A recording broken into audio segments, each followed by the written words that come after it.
Hiya, me again. Is this too close? I can't tell. I can't tell if this framing is working for me, if it's working for you.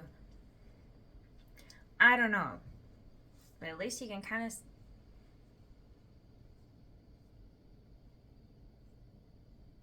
You can kind of see my bookshelf though. So that's good. Oh, there's a cat. Today we are going to be doing the last book tag, which I found on Instagram from a user called Book Sawyer. I think they got it from somewhere else, but I couldn't figure out who did it first. But that's where I found it from. Thank you, cat. Thank you. So basically, there's just a lot of questions about the last book you blank, and we're gonna go through and do them. Every time I film or like stream or anything, Ibu decides that it's like the most interesting place for her. It's exactly where she wants to be. Can you please, you gotta knock over the camera. The first question is the last book I bought. That is Boy Parts by Eliza Clarke. Technically, I bought this one on Kindle, but I haven't really done a lot of physical book shopping recently, so I'm gonna count this one. Also, I just really wanted to talk about Boy Parts, so this is a good excuse. I read this book during my last reading vlog, and it genuinely changed my life. I really wasn't sure about it for about the first third of it, I think. And I realized that that's because it actually just made me so damn uncomfortable. Like, it was a very uncomfortable experience to read. Boy Parts is the story about this stuck-up photographer from Newcastle who invites random men to her house and takes explicit photos of them. She is literally the most unreliable narrator in the history of unreliable narrators. That is not an over-exaggeration. Like, reading her made me feel physically sick. I had like a physical, visceral reaction to how much I disliked this character and what she was doing. But it's like, it's not all done just for like shock value of like, oh wow, how crazy can we make this character? It's actually got some really great commentary on like gender roles, sexuality, and taboos around that sort of stuff. But also, please read the trigger warnings if you were thinking about reading this book. There are a lot of them. The next question is the last book that you were gifted. Why is my hair doing that? I was actually sent 3 books from my Amazon wish list, so thank you so much to Linus Van Kitty for sending me those. And they are these 3 lovely books. First we have Cinderella is Dead by Kalynn Bayron. Terrible at reading author names, sorry. This is like obviously some sort of retelling of the Cinderella story, a sort of modern, updated, it's like 200 years after Cinderella's death, and has a look at all like what that kind of did to the society that Cinderella came from. Also, Simon versus the Homosapiens agenda, and I've heard so much about this book. I have just heard that it is absolutely fantastic. It's like a gay coming of age story that is apparently just incredible. And I've really enjoyed coming of age stories recently, actually. And then we also have The Children of Blood and Bone, which is another one that I've heard lots about and I've heard very good things about, and I've been very excited. And it's this beautiful hardcover. So thank you so much. Ooh, map inside of it. I'm so excited about these. I love it. This one's a fantasy, so we love that. Cat. The next question is the last book I reviewed, and I am going to count this one as Convenience Store Woman by Sayaka Murata, and that's only because technically my last Goodreads review was boy parts, but I can't talk just about boy parts again. My review on Goodreads for this one, I like never do thorough reviews on Goodreads. I don't know, say random things. Like for this one, I just said silly little book. I don't know why I felt the need to say that. Maybe because I gave it 3 stars, so I kind of needed to, I don't know, justify that of like, I did enjoy it, even though I gave it 3 stars, which is like ridiculous because 3 stars is not a bad rating. But yeah, that was a weird insecurity of mine, I think, that led to that review. This book is a strange book. It is translated from Japanese, and it is about a woman who works in a convenience store, and she loves working in a convenience store, and everyone else thinks it's really weird that she loves working in a convenience store. But honestly, she's living her best life. Very short, very easy to read, silly. I feel like the main character in this is definitely supposed to be on the autistic spectrum, but I wouldn't really want to say that it's like definitely autistic representation, because it's never like really outwardly stated. It's kind of more like, oh, she's so quirky. So I don't know, I wouldn't recommend it for like good representation necessarily, because it doesn't really feel like it's trying to be. But yeah, overall, enjoyed it. 3 stars. Probably not going to think much more about it though. The last book I started was the Mindf series by St. Abby. And I know that like technically it's like 5 very short books that kind of are really like one book, but I'm counting them all as separate books for my Goodreads. So I've just made my way through the first one, and it's a really fun premise. It's about this girl who's a serial killer, but like for revenge, you know, it's like, it's for a good cause. And she starts dating an FBI agent, the FBI agent specifically that is looking into her series of killings.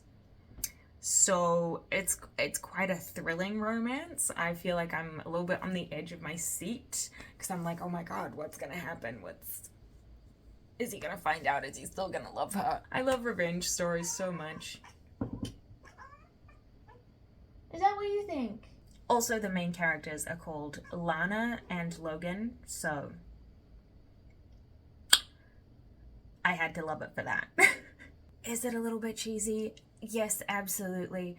But honestly, the pacing's really good, it's really fast, and the tension is high.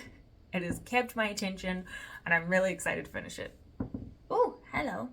The last book I finished was Cat's Cradle by Vonnegut. What a weird book. I mean, I read a lot of weird books, but this is like really up there. The story from beginning till end is complete and utter nonsense. The story starts with a writer who wants to learn more about one of the men who was one of the fathers of the atomic bomb. Ibu, you just shut down my computer. Sorry about that. So a writer wants to learn more about one of the fathers of the atomic bomb, and then it somehow ends up with him becoming the dictator of a small island, and it ends with the literal apocalypse. And I promise that's not even spoilers. You won't get any sense of the book just by me telling you that. It's extremely absurd, extremely silly, and I don't really know what any of it means. That's a lie. I have theories, but basically it's extremely absurd, and I mean that fully as a compliment. I absolutely love absurdist works, and the way that this book deals with the end of the world with like some sort of whimsy is just peak for me. Very enjoyable, very silly. The last book I DNF'd.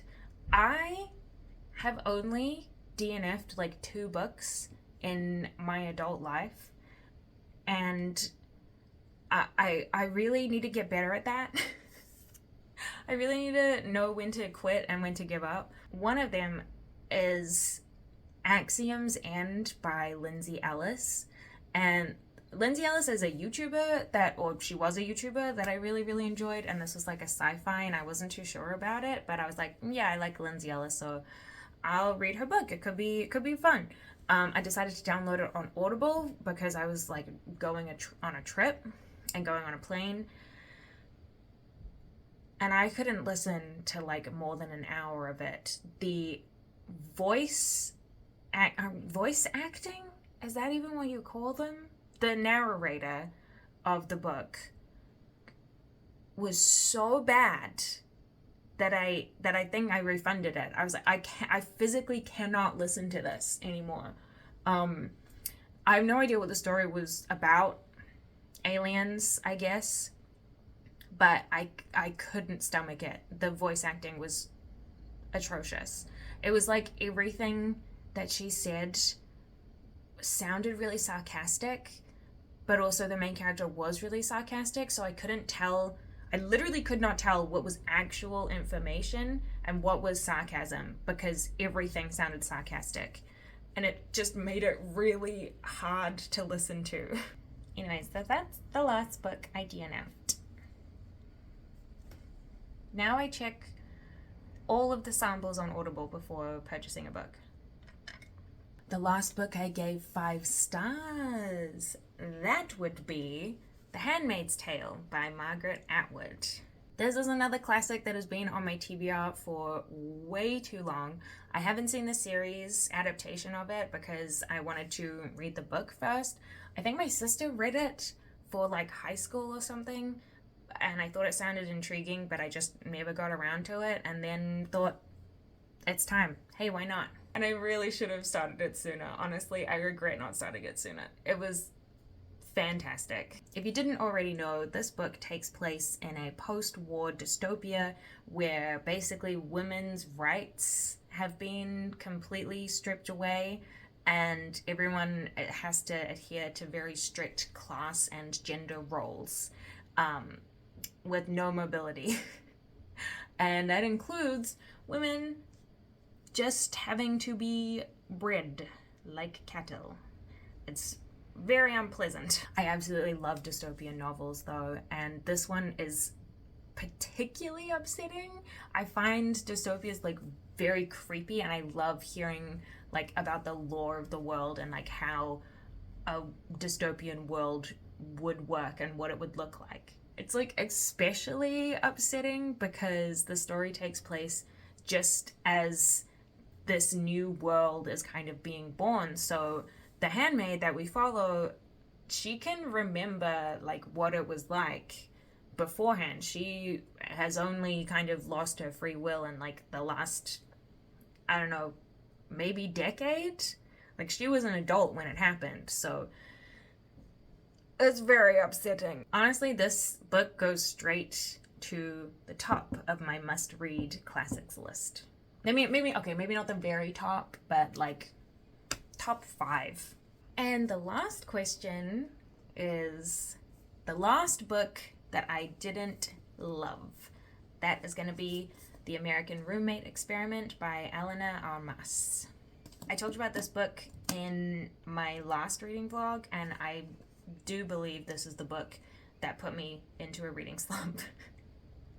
I really should have DNF'd this one. Like, it's not bad or anything, and I ended up kind of enjoying it by the end. Like, it was fine, but it wasn't worth sending me into a slump for like a month. This is a classic, super cheesy rom-com where this girl has to suddenly share a tiny apartment with her best friend's super hot cousin. It follows side characters from the Spanish Love Deception, which I really loved. I loved the Spanish Love Deception, but I do not really care for these characters. I do not think they have nearly as much chemistry as the ones from Spanish Love Deception, and I didn't really care.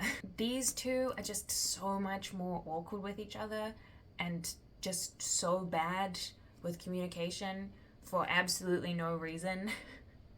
Like, they both seem to be very chatty people, but they just can't talk to each other for some reason, I guess. Whereas, like, at least in Spanish Love Deception, the guy was, like, grumpy and didn't talk much. I mean, it's still a stretch, but it makes a little bit more sense. Anyways, it's not a bad book by any means. I just didn't love it. And that is my last book tag. I mean, not literally the last one that I will ever do, but I thought it sounded fun. And let me know what the last book you read was, or if you want to do this. I don't know. It was fun. It was a lot of fun. It got me thinking I need to buy more books, actually. That's what it got me thinking. But yeah, thank you guys so much for watching, and I'll catch you again very, very soon. Mwah!